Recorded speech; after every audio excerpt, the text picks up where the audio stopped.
Well, what is that strange extraterrestrial looking figure rising above the horizon of Easter Island? It's actually an electric discharge formation. It was pointed out to me by Tony Peratt about 12 to 13 years ago, when he was one of the most distinguished plasma scientists on the planet. And when people come to the Thunderbolts channel on YouTube, sometimes they're looking for information on aliens and UFOs and so on, and they hit upon symbols of an alien sky, and they get something much different. All right, so to pose the question, has our sky changed completely in the last few thousand years? We're addicted to projecting our sky on the past. But the truth of the matter is that the sky has changed dramatically, and these changes had a huge impact on the early cultures. And this is a testable claim. Formations seen in the ancient sky can actually be reconstructed by systematic use of a protocol for extracting reliable conclusions from global witnesses, despite the fact that the witnesses individually and locally are not reliable. This has to do with the convergence of global testimony on highly unique details where the convergence would not be possible in the absence of an extraordinary globally witnessed provocation. So I hope everyone can kind of come to grips with the inherent logic of a historical detective adventure where patterns lead you into an entirely new world of ancient experience.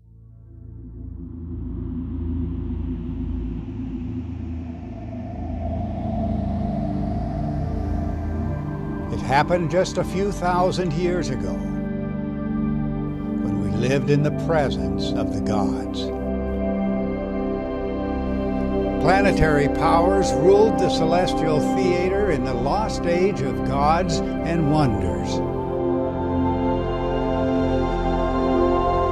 Planets gathered in close congregation, as if alive, engaging each other electrically.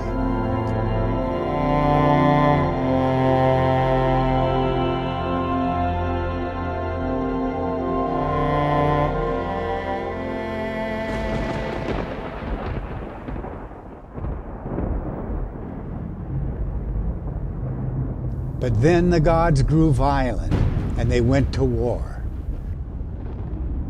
driving human witnesses to take shelter in caves and rocky enclosures.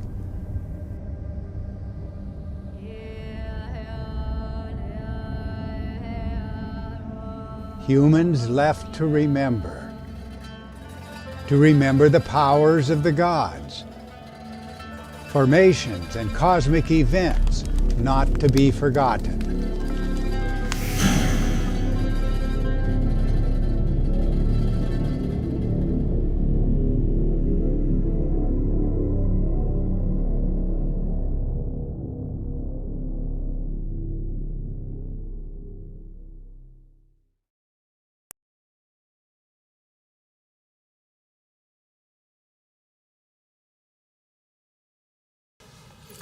Well, I have to take you back to the inspiration for a life's work that came to me from Immanuel Velikovsky and his book, Worlds in Collision, published in 1950. In 1972, I began publishing a series on Velikovsky that culminated in 10 issues that achieved a great deal of scientific interest around the world, and it was the #1 bestseller on more than one college campus. And this series on Immanuel Velikovsky Reconsidered led directly to a confrontation between Velikovsky and Carl Sagan in 1974 in February in San Francisco, and this taught me a lot about the power of institutions to frame narratives. The question that science forgot to ask was never addressed. And that question is, have planets always moved on their present courses?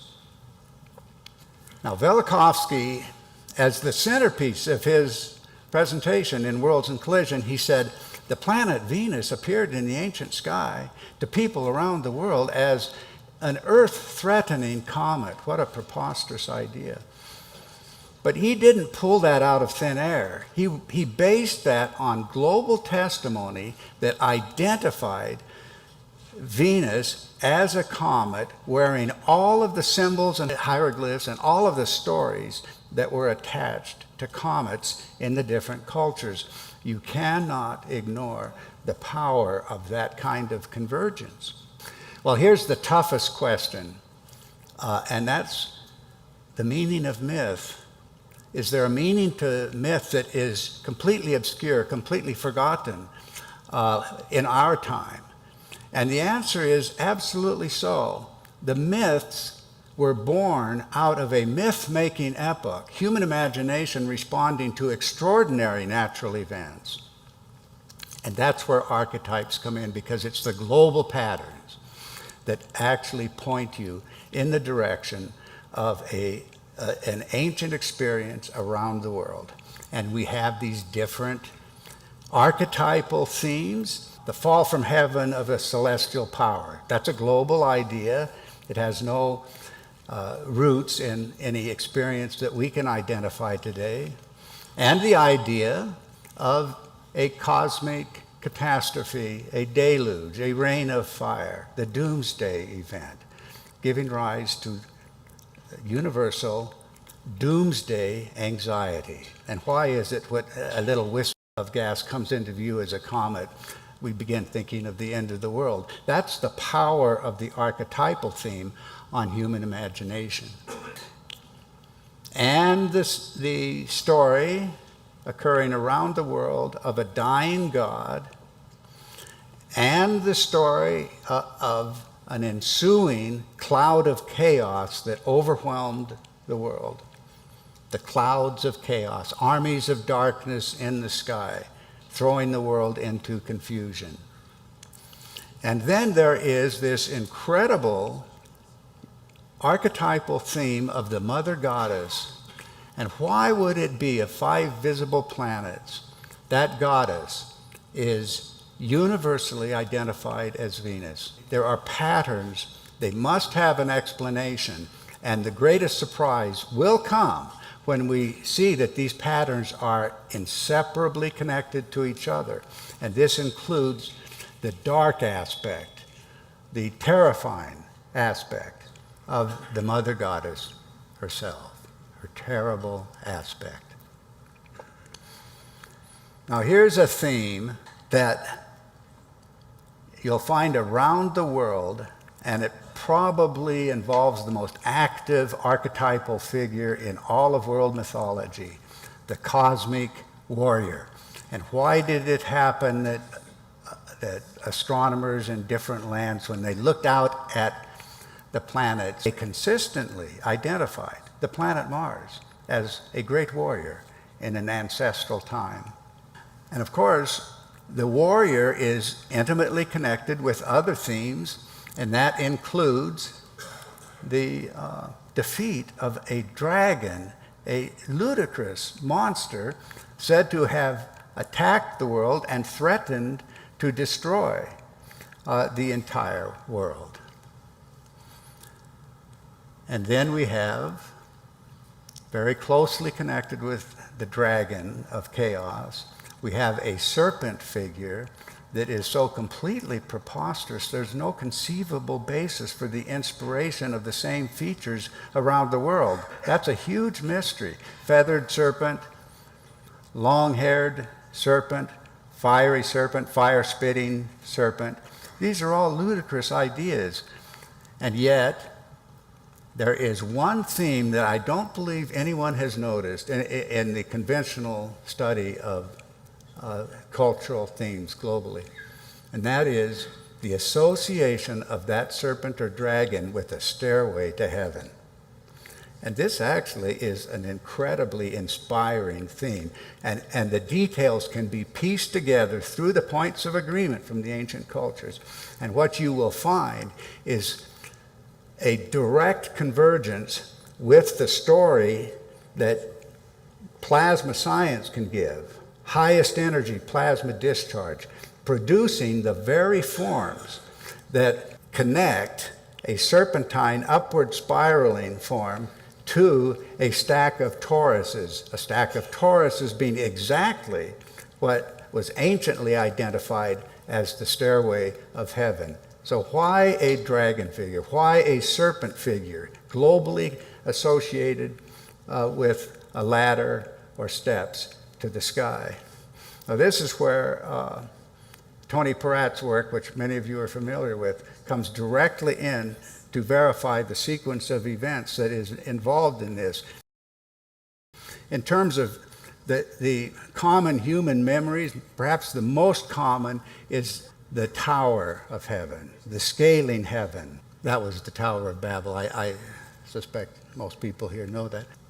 And then the theme that just caught my imagination and caused me to live off of adrenaline for 2 or 3 years until I realized that there is possible to reconstruct a completely different story. Saturn as the founder of a primeval paradise, for example. And Saturn, enigmatically, as the primeval sun. Now, many people here may not even know this, that the name Helios, the Greek Helios, was archaically a name for Saturn. The Latin Sol was archaically a name for Saturn. Well, these acknowledged connections have one thing in common, and that is that they are all preposterous. Not one finds an explanation in anything in our natural world, anything occurring in our time, and that includes this power, Saturn, founder of the Golden Age, becoming the devourer of its own children. Now, I just want to acknowledge that my interest in Saturn began with an outline I received of a hypothesis that Immanuel Velikovsky had developed, unpublished, relating to a prior age of the planet Saturn. A very unusual idea and one that he wanted to develop more completely. But I grabbed a hold of that, and 2 or 3 years later, I got a contract with Doubleday when it was the largest publisher in the world for my book, The Saturn Myth. And there are people who are here today who were very much inspired by the Saturn myth, though that reconstruction was just a narrow snapshot of a particular configuration. And then my explanation for the configuration changed as well. And this is the centerpiece that I will draw upon to establish a reference point to go backwards and to go forward in time, because this is a complex, dynamic configuration in the sky involving planets very close to the Earth.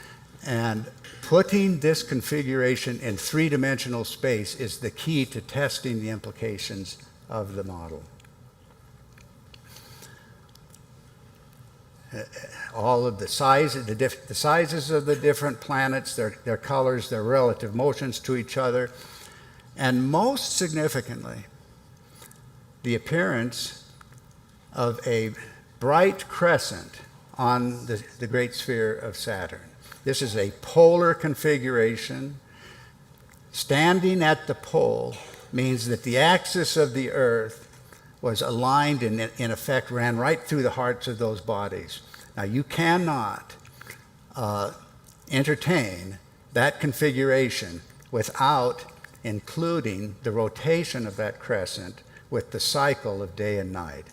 And that is a very profound implication or prediction of the model, because the daily cycle, particularly in early cultures, and most particularly in Egyptian cultures, was the heart of their sacred rites, celebrating a daily cycle, which is supposedly of the sun. And here is a model that is saying that that crescent revolved with the cycle of day and night. There must have been a huge echo of that into Egypt with its daily cycle celebrations.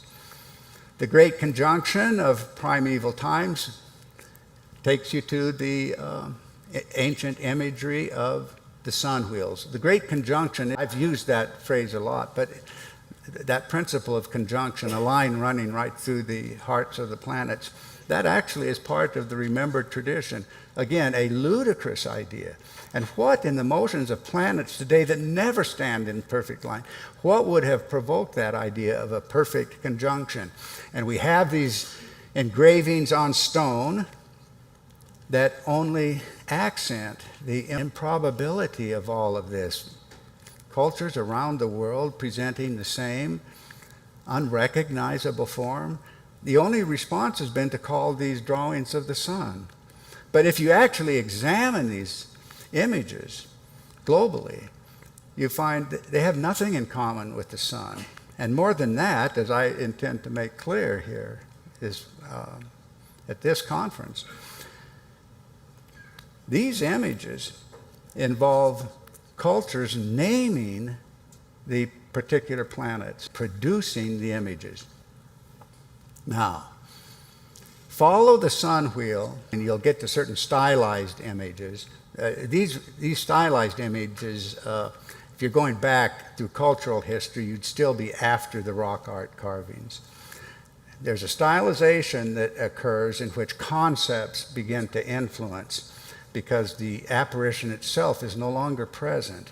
But this stylized image of the great wheel of Shamash, the sun god, it's very telling. We have to ask ourselves, does the sun in our sky look like this? This is actually requiring, I think, a brutal honesty. And that honesty can be helped along by explicit statements of the astronomical texts. Shamash is the planet Saturn.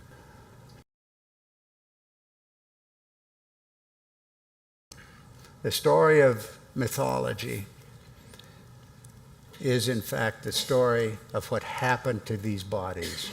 And there's too much specificity in this to think that you could just toy with different ideas and make something up that would work. Make something up and it would be refuted in 5 minutes. The players in this configuration are named Saturn as primeval unity, creator, central sun, when heaven was close to the earth.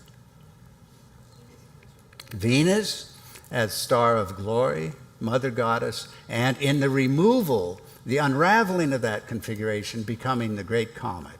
And Mars, the universally celebrated warrior hero, warrior king, and the essential identity of the cosmic thunderbolt.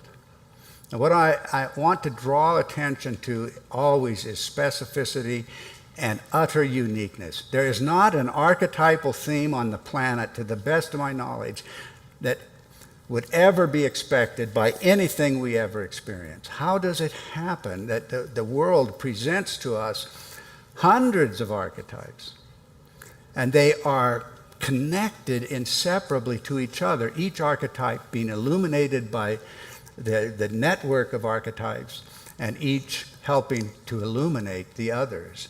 We're using then a body of evidence that reaches beyond the historical testimony into perspective from Earth. Three-dimensional perspective is incredibly demanding. Physical analogies in the laboratory, where exotic configurations are proposed in plasma events between planets, and then we discover that those exotic, highly specific forms are in fact available in the laboratory. And yes, consistency. Contradiction is the signature of a mistake. If there's a mistake, it will show up in the inconsistency between those levels of evidence. Now, I want to talk about a convergence of myth and science, which has already been acknowledged by David Novak. And this occurred primarily when, in the 1990s, mid-90s, I had the privilege of meeting Wal Thornhill, and he stated to me how electric phenomena would create the forms that I had reconstructed. That led, just a few years later, to a convergence in 2000 with Tony Peratt, again, a leading plasma scientist in his time. And this meeting with Tony Peratt was an astounding juncture for us. He had identified is that embedded cone form seen? I'm not able to see it from this angle. Are you able to see the green? Oh dear. Okay. Well, what he called the Christmas tree, I identified as the chain of arrows, and that set in motion one of the most memorable conversations in my life. And he asked me how that configuration evolved, and I described a filament up the polar axis that divided into a stack of toruses, first in conic embedded cones form, and then a flat toruses that were seen as the tower or ladder of the sky. When Tony returned to Los Alamos, he asked me to send him the rock art. And instead of sending him hundreds of rock art images, I just sent him this one. Now, the reason I sent him just one was, well, I was certain that eye mask form, that's what we call it below, it's a global image.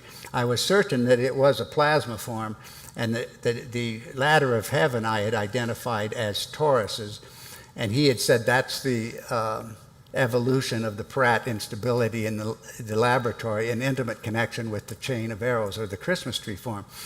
So I was confident that when he saw that, he would recognize it as a plasma form, and he even identified the parts there.